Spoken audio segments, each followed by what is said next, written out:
Hola. Ahí va. Bueno, muchas gracias por la invitación. Es un gran gusto estar acá hoy. Bueno, como dijo Katy, yo soy docente del DCC y bueno, para quienes no me conocen, como dijo ella, mi nombre es Aldana Ramírez, soy graduada de la LSC, de acá de la UNR. Creo que soy la última. Y bueno, justamente lo que les voy a hablar hoy es del trabajo de mi tesina. Mis directores fueron César Sánchez y Martín Cereza, con el que tuve el gusto de trabajar, bueno, con ellos y con Felipe Gorostiaga, que está acá, en el marco de una pasantía de investigación en el Instituto IMDEA en Madrid. Bueno, para comenzar, voy a arrancar con una pregunta. ¿Qué tienen en común un dron, el panel de control de un avión, el sistema de semáforos de una vía de ferrocarriles y un marcapasos? ¿Sí? Bueno, hasta la tercera imagen podríamos decir que todos denotan algún tipo de sistema de transporte o de desplazamiento, pero ya con el marcapasos no. Pero sí, todos ellos denotan, en mayor o en menor medida, un sistema crítico, es decir, un sistema para el cual tenemos que proveer ciertas garantías de correctitud porque las consecuencias de una falla en el funcionamiento serían muy graves, ¿no? No queremos que choquen dos trenes, o bueno, el otro día nos mostró Juan Ignacio estos videos de drones que caían y lastimaban o casi lastimaban gente, bueno, ni hablar de aviones o de equipos médicos. Por supuesto que la tarea de dar garantías de correctitud es muy difícil y tampoco hay una solución que sea la óptima en todos los casos, ¿no? Bueno, los métodos formales clásicos que se centran en demostrar matemáticamente una propiedad sobre un modelo tienen la ventaja de proveer garantías fuertes, pero como desventaja suelen ser bastante difíciles de aplicarse en sistemas complejos de gran escala.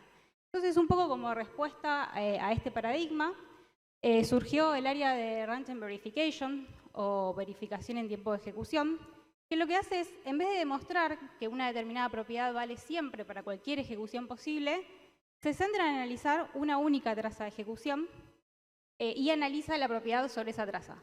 Obviamente que se resigna a completitud, pero a cambio se provee un método formal práctico para obtener información del sistema en tiempo de ejecución, que es muy valioso para distintas actividades de testing, depuración, análisis, etc.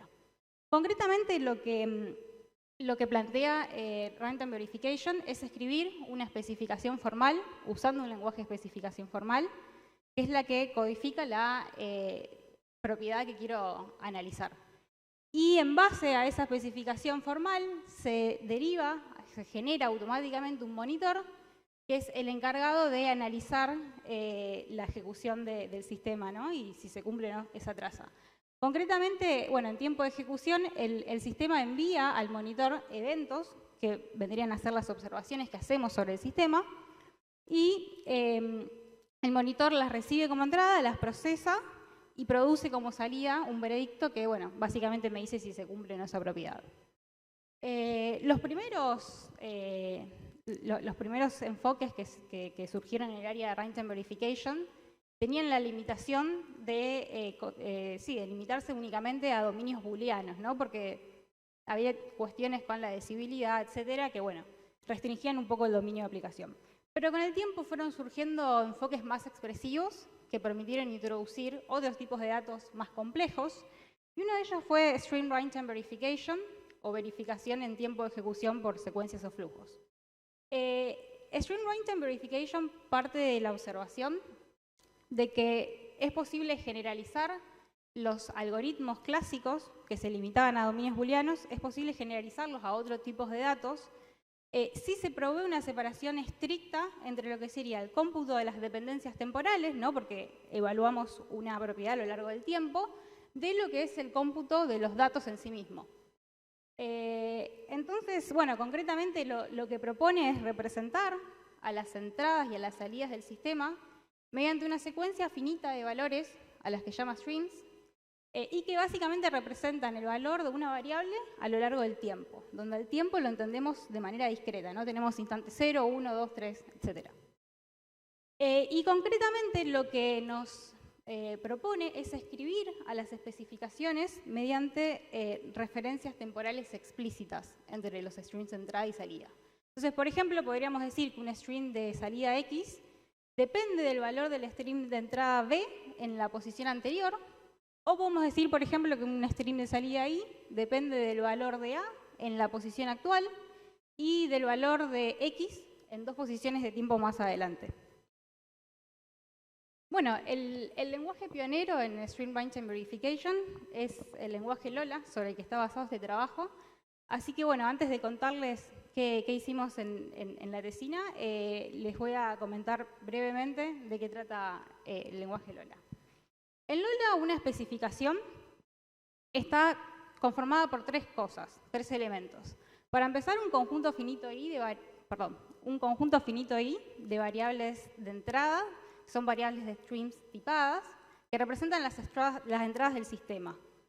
Fíjense en que decimos tipadas porque vamos a restringir los posibles valores de los elementos de ese stream al dominio de un tipo de datos dado, ¿sí? Similarmente, tenemos un conjunto finito O de variables de streams de salida, que representan el veredicto del sistema, y un conjunto de expresiones de streams con exactamente una expresión por cada stream de salida, y que va a representar las definiciones de esos streams de salida. Es decir, estas expresiones me van a decir cómo tengo que computar a los streams de salida, al veredicto del monitor. De esta manera, podemos pensar a una especificación como un sistema de ecuaciones, ¿no? Donde tenemos exactamente una ecuación por cada stream de salida y donde las variables libres serían los streams de entrada. Entonces, visto de esta manera, la tarea de un monitor no es otra cosa que resolver un sistema de ecuaciones, ¿sí? Y bueno, y volviendo un poco a este fundamento de Stream Runtime Verification, de separar el cómputo de datos del cómputo de las dependencias temporales, estas expresiones del lenguaje Lola se construyen a partir de 2 tipos de operadores. Los operadores de teorías de datos, que son, digamos, usa básicamente teorías interpretadas de primer orden.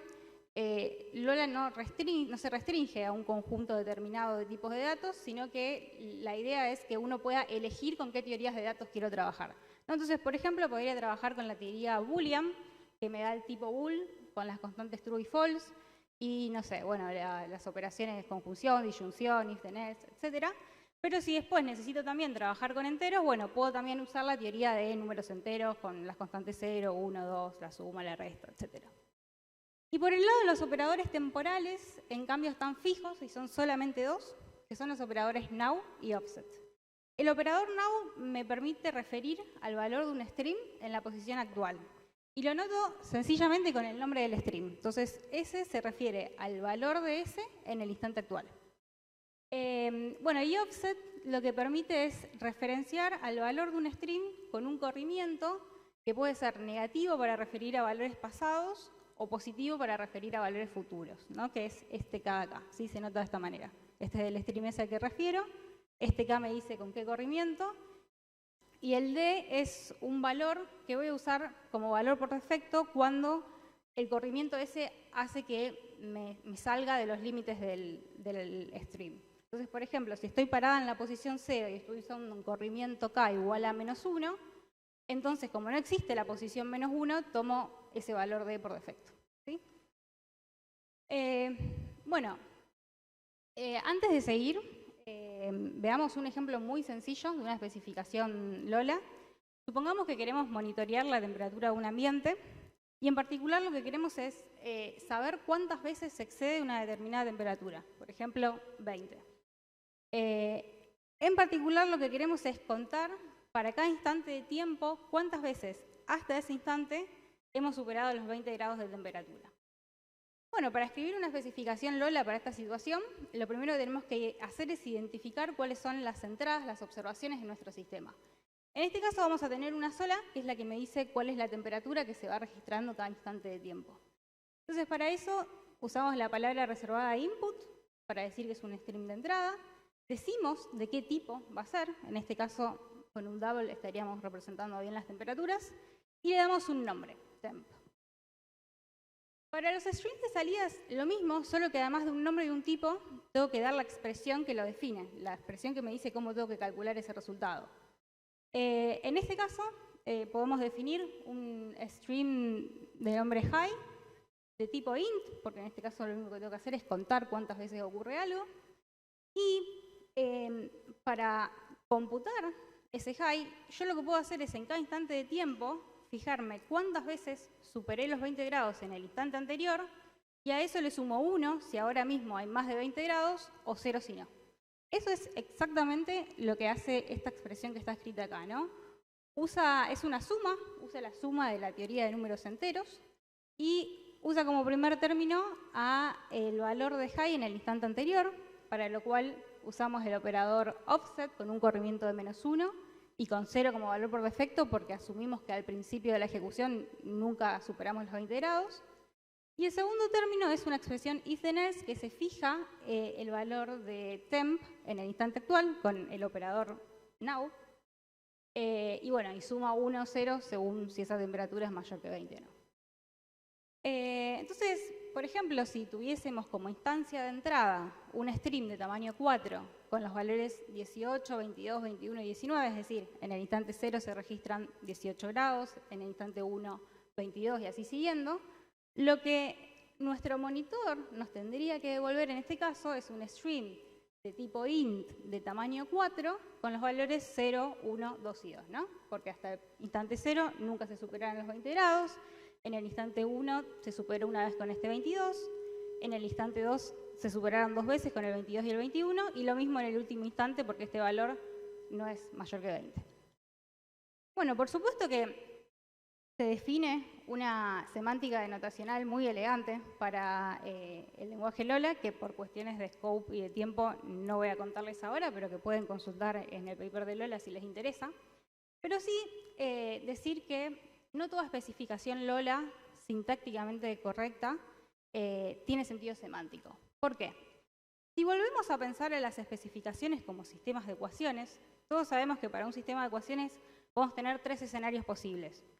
Que tenga solución y que sea única, que no tenga soluciones o que tenga múltiples soluciones, ¿no?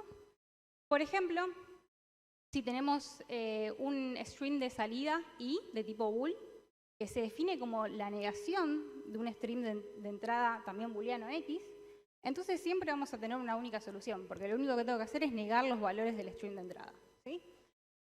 Pero si un string i de salida se define como él mismo, en ese caso voy a tener múltiples soluciones. En particular, cualquier string del tipo y del tamaño adecuado va a ser solución. Y de la misma manera, si tengo un string i que se define como la negación de sí mismo, bueno, en este caso nunca voy a tener una solución. No importa cuál sea la instancia de string de entrada, nunca tengo solución. Entonces, si pensamos que en la práctica nosotros queremos o pensamos a un monitor como una caja a la cual le damos valores que representan las observaciones del sistema y esperamos que nos devuelva un veredicto, bueno, queremos que esa respuesta exista y que sea única. Y de esa manera se define formalmente, ¿no? El concepto de especificación bien definida. Pero un poco informalmente lo que significa que una especificación esté bien definida es que el sistema de ecuaciones asociados tenga solución única. Por lo tanto, nos interesa en la práctica poder decir cuándo una especificación tiene solución única, ¿no? Pero por supuesto que es una propiedad semántica que es difícil de verificar en el caso general. Y entonces lo que se hace en su lugar es verificar una propiedad sintáctica que es más restrictiva, pero es mucho más fácil de verificar. Y para introducir eso, tengo que presentar un concepto más, que es el concepto de grafo de dependencia. El grafo de dependencia de una especificación es un grafo dirigido, ponderado, que tiene exactamente una arista por cada string, ya sea de entrada o de salida. Entonces, en nuestro ejemplo de recién tendríamos 2 nodos, el temp y el high. Y además, este grafo tiene un arco, un arco por cada una de las apariciones de los operadores temporales, now y offset. Entonces, por ejemplo, como en la definición de high, tenemos una ocurrencia del operador offset que referencia a él mismo, referencia high con corrimiento -1, entonces vamos a tener un bucle de high a high con peso -1. Y también en la definición de high tenemos la ocurrencia del operador now, que referencia a temp en el instante actual, con lo cual vamos a tener un arco que va de high a temp con peso 0. Entonces, de esta manera, el grafo de dependencias resume toda la información temporal de la especificación. ¿Sí? No necesito otra cosa para conocer el comportamiento temporal. Y puede probarse que si este grafo no tiene ciclos de peso 0, entonces está bien definida la especificación. Intuitivamente, al no tener ciclos de peso 0, no tengo valores que dependan de sí mismos, que es lo que me puede introducir el problema de tener múltiples soluciones o ninguna solución, ¿no? Bueno, y también se puede probar que si este grafo no tiene ciclos de peso positivo, entonces voy a poder computar eficientemente los resultados del monitor. No hablé del algoritmo de monitoreo de Lola, no voy a hablar tampoco por cuestiones de tiempo, pero bueno, como tenemos referencias tanto a instantes futuros como a instantes pasados de tiempo, eso me introduce la necesidad de tener que almacenar algunos valores de entrada que acabo de recibir o incluso valores de salida que acabo de computar, porque quizás dentro de algunos instantes de tiempo los voy a necesitar para computar otro valor, ¿no? Entonces, bueno, eso introduce un requerimiento espacial en el algoritmo de monitoreo y puede probarse que si no hay ciclos de pesos positivos, esos requerimientos son constantes, no dependen de la longitud de la traza. Entonces, bueno, lo voy a poder computar eficientemente. Entonces, bueno, dicho esto, la idea es que en la práctica nos queremos quedar solamente con aquellas especificaciones cuyo grafo de dependencia no tenga ciclos de peso mayor o igual que 0. ¿Sí? Entonces, trabajamos únicamente con esas especificaciones. Bueno, esta fue como una fugaz introducción a Lola. Les recomiendo que lean el paper si les interesa. Y ahora sí les cuento cuál fue el objetivo de esta tesina. El objetivo fue construir un prototipo que hemos llamado MC-Lola para la generación automática de monitores escritos en C para especificaciones Lola o del estilo de Lola. ¿De dónde viene la motivación? Bueno, viene desde el 2005 que se publicó el paper de Lola, han surgido numerosos trabajos basados en este lenguaje. Uno de los más recientes es HLola, que es, bueno, tenemos acá al autor, es un lenguaje de dominio específico embebido en Haskell para escribir especificaciones Lola, que, bueno, provee un motor para ejecutar esos monitores. Y, bueno, HLola tiene muchas características atractivas. Una de ellas es que permite extender con nuevos tipos de datos de manera muy sencilla. Si se acuerdan, al principio yo había dicho que String Runtime Verification se basaba en esta cuestión de separar las dependencias de datos de las dependencias temporales para poder trabajar con tipos de datos más complejos. Entonces, a priori, uno esperaría que los lenguajes de String Runtime Verification te permitan agregar nuevos tipos de datos fácilmente. La realidad es que en la práctica, la mayoría de las herramientas implementan un conjunto reducido de tipos de datos de manera ad hoc, y después es difícil agregar nuevos tipos, ¿no? Porque hay que implementarlos de cero, escribir un parser, etc. Bueno, HLola sí permite agregar nuevos tipos de datos fácilmente. Y bueno, entonces un poco lo que ellos habían pensado era, bueno, quizás ahora estaría bueno pensar algún prototipo para hacer algo parecido, no tan genial como HLola, pero algo parecido que me deje ahora generar código C. ¿Y por qué código C? Bueno, básicamente por el nivel de experiencia en el uso del lenguaje C para lo que es sistemas críticos. Entonces, bueno, un poco para encarar este objetivo, lo que pensamos fue, por un lado, diseñar un lenguaje para escribir especificaciones al estilo Lola, y por el otro lado, proveer un mecanismo que me permita traducir esas especificaciones escritas en alto nivel a código C que implemente el monitor, ¿no? Y para eso lo que hemos hecho fue organizar el trabajo en dos etapas, digamos. La primera es la del diseño del lenguaje, por supuesto, y la segunda es la generación de código. Pero bueno, como saben, la generación de código es una actividad compleja que requiere muchos análisis, con lo cual, a priori, hemos dividido esa etapa en dos partes. La primera fue la que hemos llamado análisis estático, que lo que hace es tomar la especificación que escribió el usuario y realizar una serie de análisis para generar información sobre esa especificación, para luego sí usarla en lo que es la generación de código propiamente dicha. Así que bueno, ahora la idea es que les cuente brevemente cuáles fueron los principales desafíos de cada una de estas etapas, arrancando por supuesto por el diseño del lenguaje. Bueno, esto fue algo que tuvimos bastante decidido desde un principio. Dijimos que íbamos a diseñar nuestro lenguaje y que íbamos a construir un lenguaje de dominio específico embebido en Haskell. Bueno, ¿por qué un lenguaje de dominio específico embebido? Porque es muy costoso desarrollar un lenguaje de cero, pero está bueno si yo ya puedo reutilizar toda la infraestructura que ya existe de un lenguaje anfitrión, ¿no? ¿Y por qué Haskell? Bueno, por un lado, por todas las características de Haskell que lo hacen un buen anfitrión, como ser el sistema de tipos, evaluación perezosa, la sintaxis, etc. Y por otro lado, también por otras experiencias previas positivas en el área, como HLO, Copilot, entre otros. Entonces, bueno, la teoría de lenguajes de dominios específicos embebidos lo que nos dice es que básicamente tenemos que proveer dos cosas. Tenemos que proveer constructores del lenguaje, ¿sí?, para construir los elementos de interés. Y por otro lado, tenemos que proveer funciones de interpretación para hacer observaciones semánticas sobre esos elementos, ¿sí?, para dar semántica a nuestro lenguaje. Entonces, bueno, la primera tarea fue identificar cuáles son los elementos de interés de nuestro lenguaje. Y bueno, en Lola, el mayor elemento de interés, digamos, son las especificaciones. Pero a su vez una especificación no es otra cosa que un conjunto de streams, y los streams se definen a partir de expresiones. Entonces la tarea de diseño del lenguaje fue básicamente encontrar una representación adecuada en Haskell para estas tres cosas: expresiones, streams y especificaciones. Bueno, arrancamos por el principio, por las expresiones. Y bueno, lo primero que tuvimos que decidir fue cómo implementar, cómo representar esas expresiones.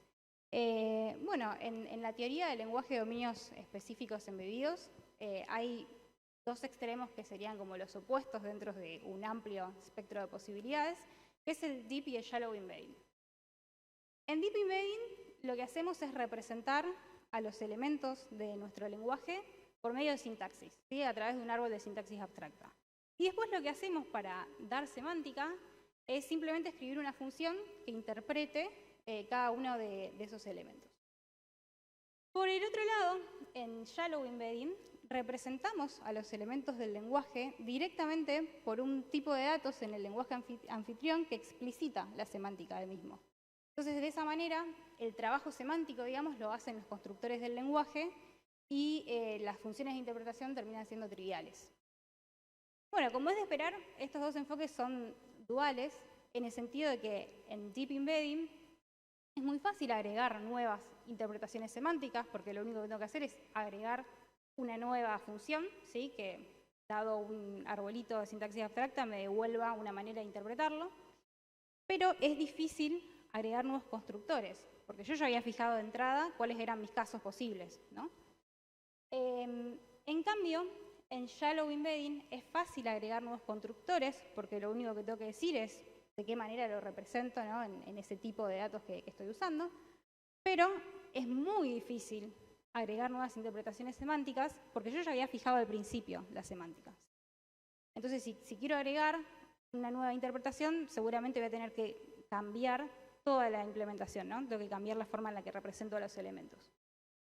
Bueno, dicho esto, para ver de qué lado teníamos que estar, nos hicimos dos preguntas.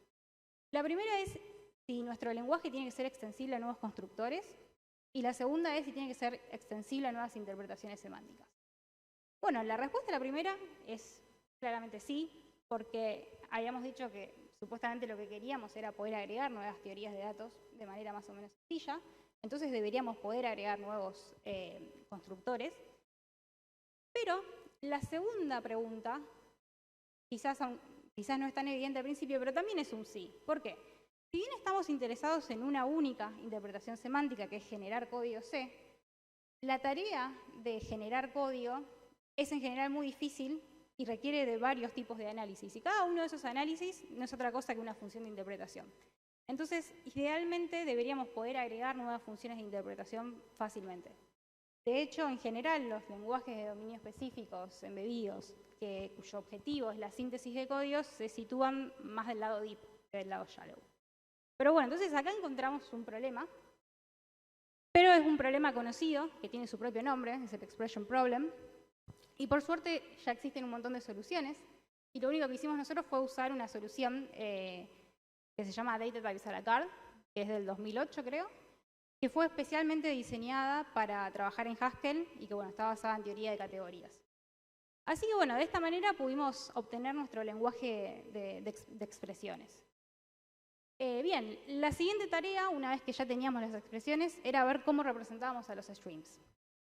Bueno, pero un stream es o bien un stream de entrada, que es un nombre y un tipo, o bien un stream de salida, que es un nombre, un tipo y una expresión, pero las expresiones ya las tenemos. Entonces, sencillamente, podíamos representar a los streams mediante un tipo de datos algebraicos de Haskell parametrizado por el tipo, ¿sí? Para aprovechar el sistema de tipo de Haskell, con dos constructores. In, para el caso de los streams de entrada, que lo único que me pide es un nombre, y bueno, a partir de ese nombre me construye un string de un tipo A. Y out para construir strings de salida, que me pide un nombre y una expresión de tipo A para construir un string de tipo A. Bueno, esta representación tiene un detalle, que es que no hay que perder de vista cuál es el objetivo de nuestro lenguaje de dominio específico, que es generar código C. Entonces, a priori, este A no puede ser un A cualquiera, sino que tiene que ser un A que yo después sepa cómo traducir a C. Entonces, para incluir esa restricción, hemos definido una clase de tipos de Haskell llamada Streamable, que representa los tipos de datos que mClola sabe cómo traducir después a C. Y bueno, de esta manera conseguimos a los streams. Lo único que falta son las especificaciones. Pero las especificaciones son un conjunto de streams, ¿no? Y pensando, bueno, de vuelta, no hablé del algoritmo de monitoreo, pero bueno, pensando que en algún momento de este trabajo tenemos que procesar a esos streams y en particular que ese algoritmo necesita de un orden secuencial dado para procesarlos, entonces pensamos que una buena representación para los streams sería como una lista, representarlos como una lista de streams. El problema que tiene esto es que las listas en Haskell son homogéneas, es decir, todos los elementos de las listas tienen que ser del mismo tipo. Y en una especificación puedo tener streams de distintos tipos, como la de recién que teníamos uno de tipo int y uno de tipo double. Bueno, entonces lo que hicimos para resolver esto fue copiar un poco la solución de HLola, que implementa un tipo de unificación de tipos. Básicamente hemos definido un tipo dynamic string que es equivalente al tipo stream A, pero oculta el tipo del stream. Con equivalente me refiero a que tiene la información suficiente para que yo después pueda hacer la generación de código. Y bueno, y hemos implementado una función toDynamicStream que, dado algo de tipo streamA, me lo transforma en tipo dynamicstream. Entonces, ahora sí, las especificaciones se definen como una lista de este tipo de dynamicstream. Bueno, este es el lenguaje. Veamos, antes de seguir, cómo escribiríamos el ejemplo de recién usando mClola. Bueno, lo primero que tenemos que identificar son los streams de entrada y de salida. Para cada uno de los streams de entrada de la especificación, tengo que definirlos en Haskell. Para eso lo que voy a usar es obviamente el tipo stream que acabamos de introducir. Y uso el constructor in, que era para los streams de entrada, y le doy un nombre, temp. Fíjense en que es importante explicitar la asignatura de tipo, porque si no, el sistema de tipos de Haskell no lo puede inferir en este caso. Bueno, y para los streams de salida es lo mismo, solo que usamos el operador out, que requiere un nombre y una expresión. Bueno, y acá nos aprovechamos de la sintaxis de Haskell, usamos el where para que quede más prolijo. Y bueno, esta expresión la escribimos como la suma de estas dos cosas, ¿no? Este y add es el operador para la suma de enteros de mClola. Y bueno, y el primer término es el valor previo, que era simplemente hacer un offset con un corrimiento -1 de este mismo stream, tomando como valor por defecto al 0. Este eval_int construye constantes de tipo int. Y bueno, y por otro lado, la segunda expresión, que es el valor actual, es un if-then-else que me dice, bueno, si la temperatura actual es mayor que 20, devuelvo un 1 y si no, devuelvo un 0. O sea, que es básicamente lo mismo que está escrito arriba.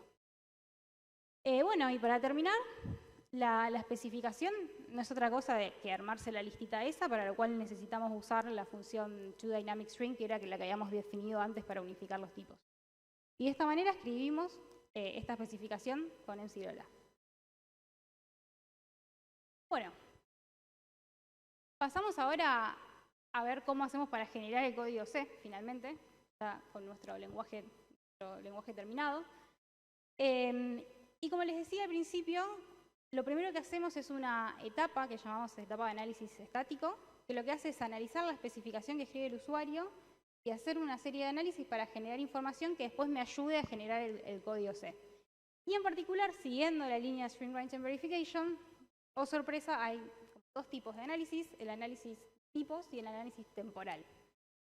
El temporal fue, a mi parecer, el más interesante. Y bueno, lo que hicimos acá fue, para empezar, construir el grafo de dependencias, porque a partir de eso tengo toda la información temporal que necesito. Y para eso lo que tuvimos que hacer fue recorrer cada una de las expresiones que definen a los streams de salida para ver las apariciones de los operadores temporales now y offset. Y eso no es otra cosa que la primera función de interpretación de nuestro lenguaje, ¿sí?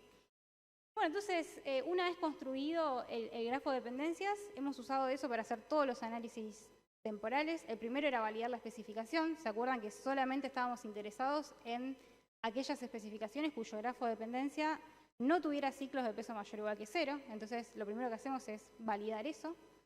Y después también lo que hacemos es usar ese grafo para computar cuál es el tamaño mínimo de los buffers que necesito, que me garantiza que mi algoritmo de monitoreo va a poder acceder a todos los datos que necesita mientras computa los valores de salida. Y bueno, por otro lado, también hemos usado el grafo de dependencias para encontrar un orden de procesamiento adecuado, ¿no? Que eso responde un poco al algoritmo de monitoreo.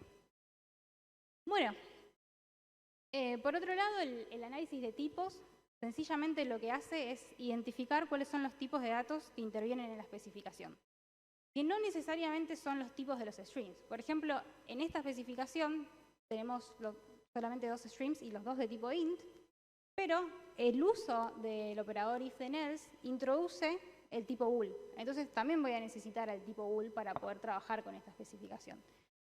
Y bueno, lo que hicimos fue básicamente recorrer las expresiones que definen a los streams de salida para encontrar el tipo de todas las subexpresiones. Y eso es otra función de interpretación. Bueno, y una vez que conseguimos toda esta información, finalmente sí pasamos a la parte de generación de código C, que otra vez, oh sorpresa, se divide en la parte de generación de tipos de datos y en la parte de generación del engine temporal. Bueno, para eso hemos usado como herramientas la librería Language C99, que es una librería de Haskell, que básicamente lo que te permite es escribir el AST de programas C99 y te da una función prettyprinter para, bueno, después a partir de ese AST generar el código C. En realidad no fue nuestra primera opción, habíamos analizado distintas alternativas, incluso algunas opciones que eran un poco más prometedoras desde el punto de vista de la seguridad del código generado. Seguridad me refiero a seguridad de tipos, acceso de memoria, etcétera, pero que de alguna manera necesitaban demasiado conocimiento estático que no nos permitía trabajar bien en nuestro problema en particular, y bueno, era muy engorroso. Así que bueno, la ventaja de esta librería era que me dejaba escribir el código C99 que yo quiera. Lo malo de eso es que justamente había que ser cuidadosos con lo que uno escribía para que ese código sea más o menos seguro. Entonces, para compensar un poco por ese lado, lo que hicimos fue seguir el estándar MISRA-C, que es básicamente un estándar con buenas prácticas de programación en C. Y bueno, tiene un conjunto como de reglas y directrices para eso, y bueno, se usa mucho en sistemas críticos.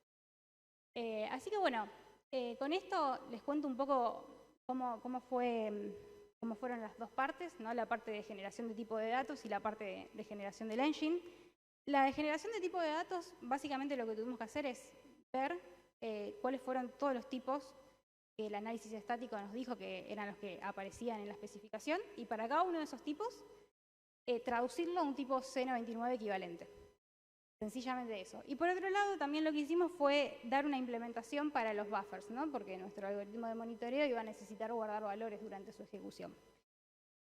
Bueno, y por otro lado, la generación del engine temporal, que fue más entretenida. Lo primero que teníamos que ver acá era cómo representar el tiempo, ¿no? Porque el lenguaje Lola se sitúa dentro de sistemas síncronos, ¿sí? Donde tenemos un tratamiento discreto del tiempo, no tenemos instantes 0, 1, 2, etc. Entonces, lo primero que hicimos fue ver cómo representar ese tiempo. Y simplemente lo representamos como un reloj global, simplemente con una variable now que se inicializa en 0 al principio de la ejecución y se le va sumando 1 en cada iteración. Bueno, y lo segundo era ver cómo implementar el monitor en sí mismo, que es el que va a computar los veredictos.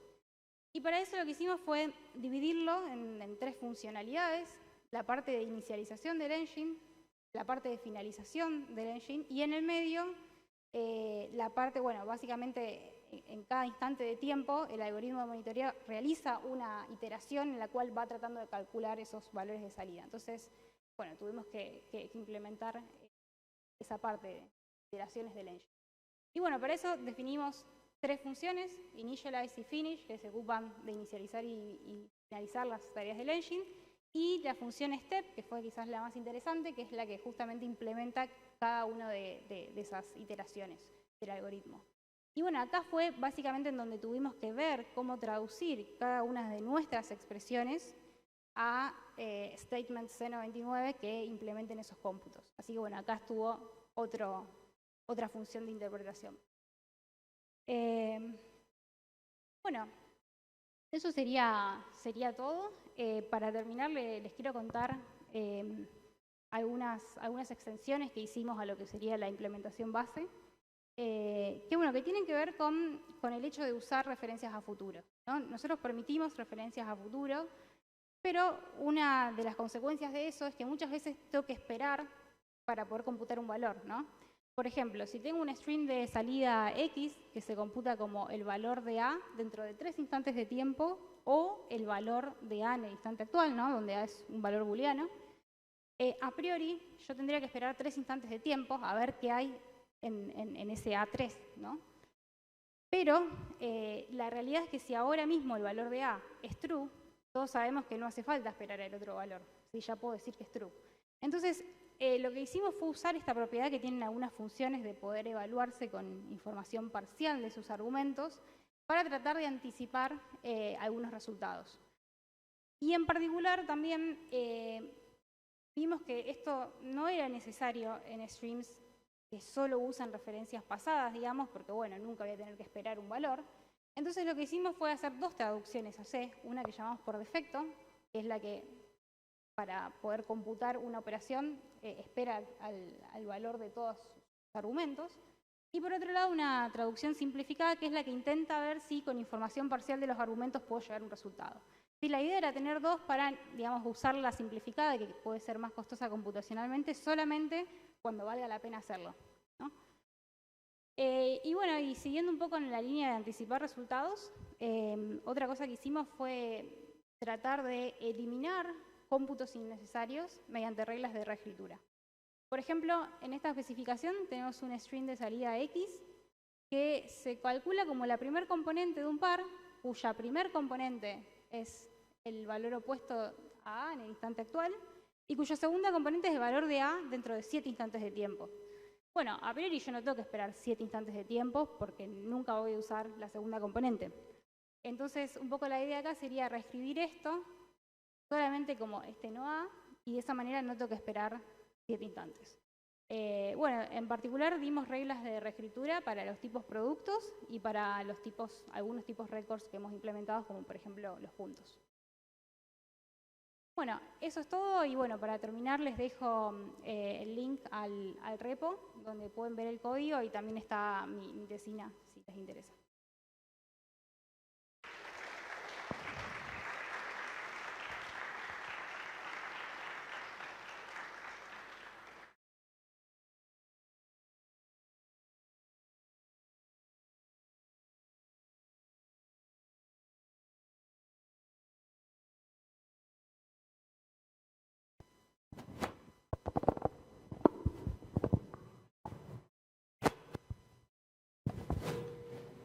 Hola, Lee.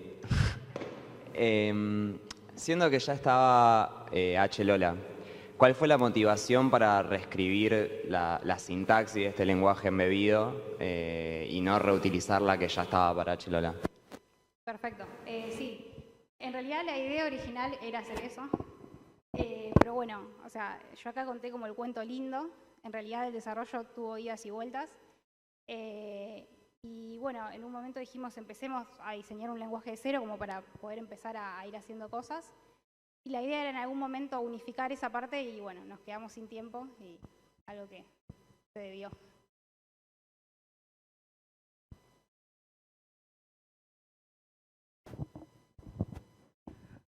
Un par de consultas. Los streams son infinitos, ¿no? En principio. No, son finitos. Ah, son finitos. Son finitos. Ahora, parecería también que para cada especificación Lola habría un invariante sobre streams que se podría generar de manera más o menos automática, ¿no? Sí, puede ser. ¿Por qué estaría bueno eso? Porque uno podría analizar esos invariantes con herramientas estáticas y una parte se podría hacer estáticamente. O sea, esto parece que genera un monitor que se ejecuta junto con el programa, ¿no? Para chequear en runtime. Por eso, si uno genera el invariante correspondiente, uno lo puede, algunos chequear estáticamente, que hay chequeo estático extendido que se podría hacer, y además se podría tener un marco de simplificación. Porque al tener un invariante escrito en lógica de primer orden, uno podría simplificar de distintas maneras y chequear estáticamente y simplificar. Entonces, por ahí puede generar monitores más eficientes también. O sea, las dos cosas, o chequear estáticamente o generar monitores más eficientes. Hay una cantidad de herramientas de cálculo, de simplificación de invariantes. Porque pareciera eso, ¿no? Que todos te dan un invariante bastante fácil, por lo menos los que son para atrás, ¿no? En realidad todos, pero se podría caracterizar de esa manera. Sí, no hemos, digamos, incursionado por ese lado de escribir, pero sí, en algún momento hemos pensado como posible trabajo a futuro, de alguna manera generar, sí, en código algunas anotaciones que permitan trabajar con invariantes y, bueno, usar después algún prover para demostrar propiedades, pero bueno, nunca llegamos a eso. No, lo que me parecía es que ya con lo que tenés podés generar invariantes de manera directa, creo que es automático, me parece. Habría que ver, no estoy diciendo, hablando así, mirando, ¿no? Directamente generar el invariante y ya tenés eso, sin necesidad de agregarle nada, quizá. Tendría que pensarlo, sí.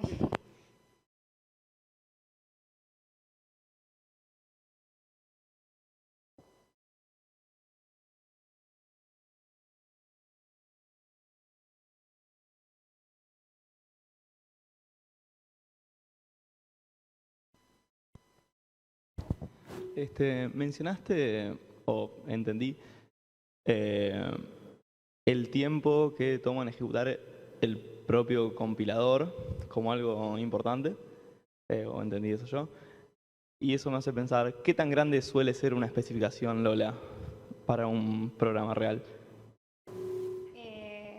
Bueno, no estoy muy segura porque nunca hemos llegado a usarlo en algo un poco real, pero sí lo hemos probado con algunas especificaciones del área de vehículos aéreos no tripulados. Bueno, no sé, una especificación que más o menos miraba que el bichito volara dentro de una zona permitida y bueno, y controlábamos que como que sacara una foto o no, bueno, en una zona que estaba bien, que estuviera. Eso más o menos se escribía con una especificación de unos 10 streams, 10, 15, y bueno, ya era algo más o menos interesante. Responde a tu pregunta. Pero no, después en la práctica sí, hay especificaciones que requieren de muchísimos.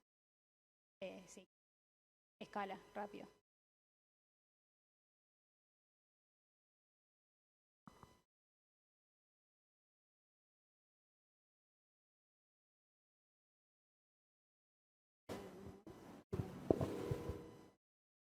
Bueno, entonces, muchísimas gracias.